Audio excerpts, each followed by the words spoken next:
বিসমিল্লাহির রহমানির রহিম।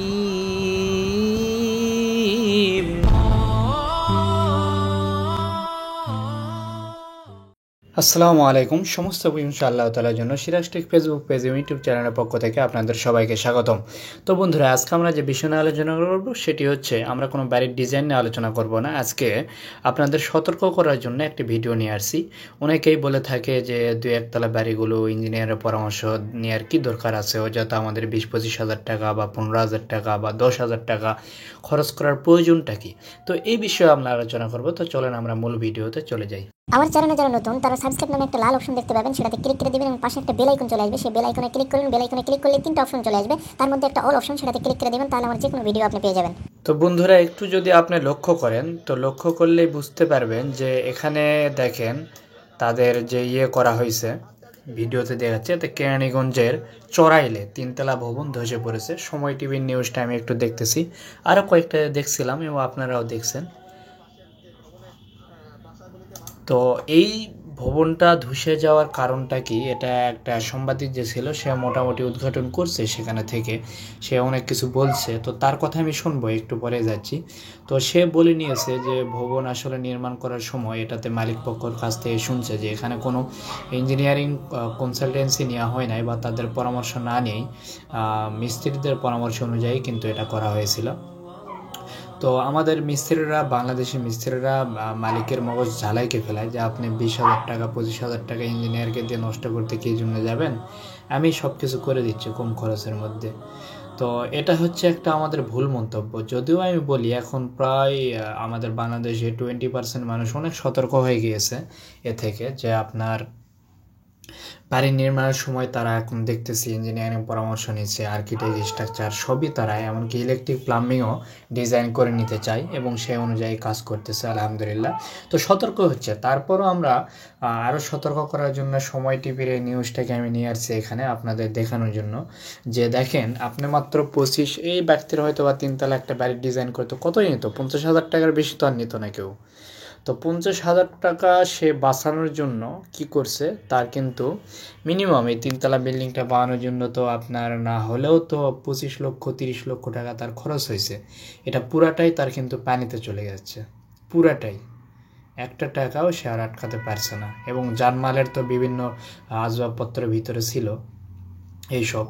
আর দ্বিতীয়ত হচ্ছে আমাদের আরও একটা ইম্পর্ট্যান্ট বিষয়টা হচ্ছে, দেখেন এই জায়গার যেই মোটামুটি বেসগুলো আমি দেখলাম, এগুলোও তো একটা মিস্ত্রি হলেও মিনিমাম একটা দিত। এই যে একটা বেস সহ মনে উঠে আসছে নাকি, এটা ঠিকমতো বুঝতে পারছি না।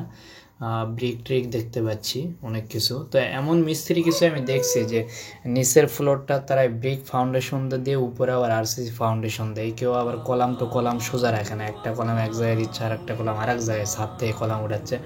অনেক রকমের ভুল আমরা ফেসবুক এবং সোশ্যাল মিডিয়া আর যেগুলো রয়েছে এগুলোতে আমরা দেখতে পাই। যখন যে কোনো ইঞ্জিনিয়ারের ভাইয়ের চোখে যেটা খারাপ লাগতেছে সেটা কিন্তু ছবি উঠে সোশ্যাল মিডিয়াগুলোতে দিয়ে দিচ্ছে মানুষকে সতর্ক করার জন্য। বাট এরপরও আমরা সতর্ক হচ্ছি না। আমরা শুধুমাত্র কনসালটেন্সি বা ইঞ্জিনিয়ারের পরামর্শর জায়গাতে আসেই কিন্তু আমরা অনেক কৃপণগিরি করে থাকি, যে মনে হয় আমার কত টাকা চলে যাচ্ছে। তো এটা তার বাস্তব প্রমাণ যে আপনি 50,000 টাকা বাঁচানোর জন্যই আপনার 30 লক্ষ টাকা পানিতে ভাসায় দিলেন একদম সরাসরি। তো এটাই হচ্ছে বাস্তব প্রমাণ। সো আপনারা অবশ্যই কেয়ারফুল থাকবেন। একটু হালকা কিছু টাকা খরচ হলেও আপনি ইঞ্জিনিয়ারিংদের পরামর্শ নেবেন। আপনার আশেপাশে এলাকায় যেসব ইঞ্জিনিয়ারিং ফার্ম রয়েছে বা যেখান থেকে পারেন আপনি নিয়ে তাদের পরামর্শ অনুযায়ী বিএনপিসি কোড ফলো করে ডিজাইন করে নেবেন একদম। এখন তো বর্তমানে ম্যানুয়ালি আর ডিজাইনটা চলতেইছে না, সবাই এখন সফটওয়্যারের মাধ্যমে ডিজাইনগুলো করে থাকে মাশাআল্লাহ সব ইঞ্জিনিয়ারিং মোটামুটি। তো ইঞ্জিনিয়ার যারা ডিজাইন করে থাকে তারা অবশ্যই অনেকটা সেফটি ফলো করেই কিন্তু আপনার সম্পূর্ণ জিনিসটা অবকাঠামো তৈরি করে দিয়ে থাকে।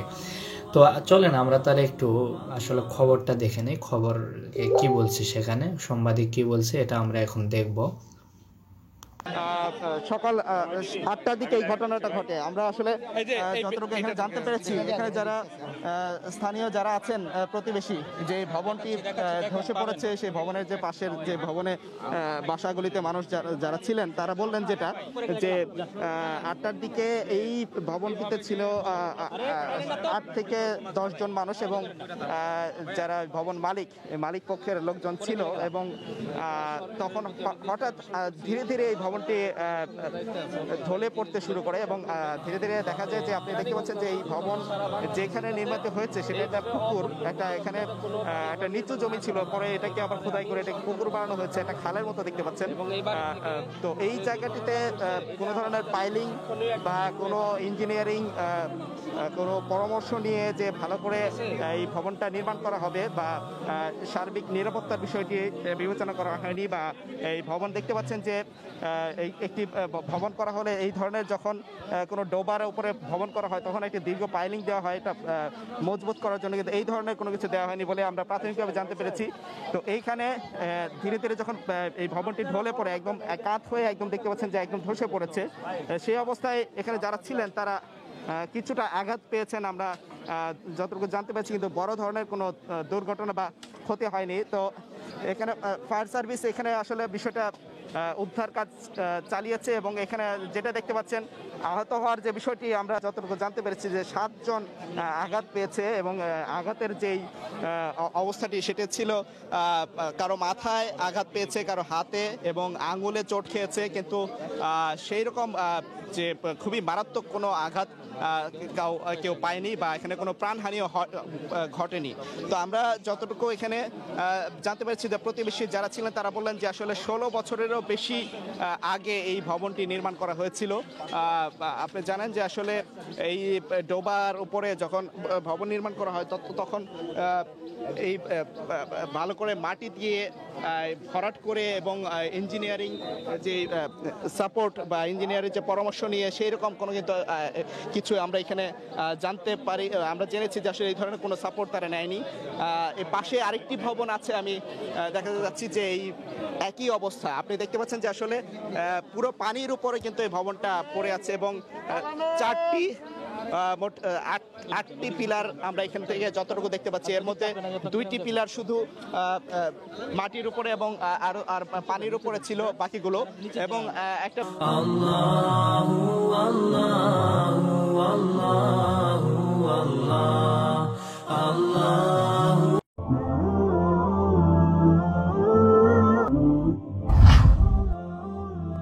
جزاك الله خيرا.